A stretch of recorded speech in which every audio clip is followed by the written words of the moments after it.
Hi నమస్తే welcome back to my channel. నేను ఇడ్లీ చేసుకునేటప్పుడు చట్నీని ఎలా ప్రిపేర్ చేసుకుంటానో మీతో షేర్ చేసుకుంటున్నాను.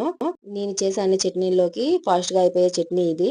ముందుగా స్టవ్ వెలిగించి కడాయి పెట్టుకొని కళాయి హీట్ అయ్యాక ఆయిల్ వేసి ఇలా 4-5 వెల్లుల్లి రెబ్బలు, కొద్దిగా అల్లం, 4-5 పచ్చిమిర్చి, 1 స్పూన్ జీలకర్ర వేసి ఫ్రై చేసుకోవాలి.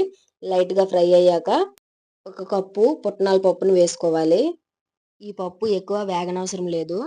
ఇలా ఒకసారి కలుపుకొని స్టవ్ ఆఫ్ చేసేయండి. ఈ పప్పు బాగా చల్లగైన తర్వాత మిక్సీ జార్లో వేసుకొని ఇలా మెత్తగా పేస్ట్ లాగా గ్రైండ్ చేసుకోవాలి.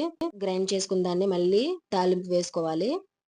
ఇప్పుడు కడాయి పెట్టుకొని అందులో ఆయిల్ వేసి మనం మిక్స్డ్ పోపులు ఉంటాయి కదా అవి వేసుకోవాలి. తర్వాత ఎండుమిర్చి, కరివేపాకు వేసుకొని ఈ తాలింపు ఫ్రై అయ్యాక మనం ముందుగా గ్రైండ్ చేసుకున్న చట్నీని వేసి ఒకసారి కలుపుకొని స్టవ్ ఆఫ్ చేసేస్తే ఇప్పుడు అందరికీ ఎంతో ఇష్టమైన ఇడ్లీ చట్నీ రెడీ అయిపోతుంది.